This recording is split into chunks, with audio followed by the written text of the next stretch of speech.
പാലക്കാട് ഒറ്റപ്പാലം കണ്ണിയമ്പുറത്ത് വ്യാപക മോഷണം. 2 കടകളിലും 2 ക്ഷേത്രങ്ങളിലും 4 വീടുകളിലും മോഷണം നടന്നു.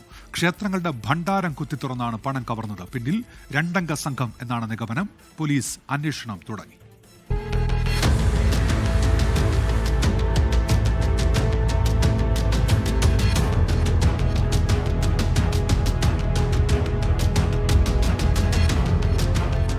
പാലക്കാട് കുളപ്പുള്ളിയിലെ ഒറ്റപ്പാലം കണിയാമ്പുറത്തെ ഗോൾഡൻ പെയിന്റ്സ് എന്ന സ്ഥാപനത്തിലും അതേ കെട്ടിടത്തിന് മുകളിലെ നിലയിലുള്ള അമൃത് ഫുഡ് പ്രോഡക്റ്റ് എന്ന സ്ഥാപനത്തിലുമാണ് ഇന്ന് പുലർച്ചെ മോഷണം നടന്നത്. പൂട്ട് തകർത്ത് ഉള്ളിൽ കിടന്ന മോഷ്ടാക്കൾ പെയിന്റ് കടയിൽ നിന്നും 4000 രൂപയും CCTVയും 3 പെൻഡ്രൈവുകളും മോഷ്ടിച്ചു. സ്ഥാപനത്തിലെ CCTV ക്യാമറകളിൽ ചിലത് നശിപ്പിച്ച നിലയിലാണ്.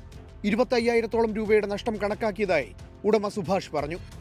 ക്യാഷിലുണ്ടായിരുന്ന ഏകദേശം ഒരു 4000 രൂപ അടുത്ത് ക്യാഷും പിന്നെ ക്യാമറ എല്ലാം നശിപ്പിക്കപ്പെട്ടിട്ടുണ്ട്. DVR എല്ലാം മോഷണം പോയിട്ടുണ്ട്. ഷട്ടറുകളെല്ലാം പൊളിച്ച രീതിയിലായിരുന്നു. പൂട്ടുകളെല്ലാം നഷ്ടപ്പെട്ടിട്ടുണ്ട്. പൂട്ടുകളൊക്കെ പൊളിച്ചു കിടക്കുകയാണ്.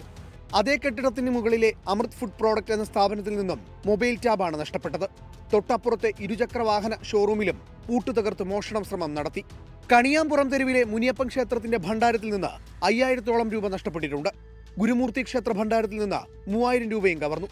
തെരുവിനുള്ളിലെ 4ഓളം വീടുകളിലും മാരിയമ്മൻ കോവിലിലും കയറാൻ ശ്രമം നടത്തിയിട്ടുണ്ടെങ്കിലും ആളുകൾ ശബ്ദം കേട്ട് ഉണർന്നതോടെ മോഷ്ടാക്കൾ രക്ഷപ്പെടുകയായിരുന്നു. ഇന്നലെ ഇവിടെ കള്ളൻ കയറാൻ ശ്രമം നടത്തിയിട്ടുണ്ട്. അപ്പുറത്തെ വീട്ടിലത്തെ കോണി എടുത്തിട്ടാണ് ഇങ്ങോട്ട് വന്നിരിക്കുന്നത്.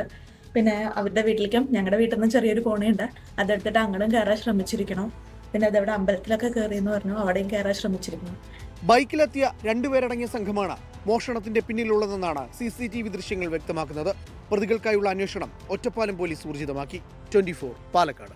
ലോകത്തെവിടെയായാലും ഏത് സമയത്തും 24 വാർത്തകളും ഓഗ്മെന്റഡ് റിയാലിറ്റി പാക്കേജുകളും എക്സ്പ്ലെയിനറുകളും വിശദമായി കാണാൻ ഞങ്ങളുടെ YouTube ചാനൽ നിങ്ങൾക്ക് സബ്സ്ക്രൈബ് ചെയ്യാം.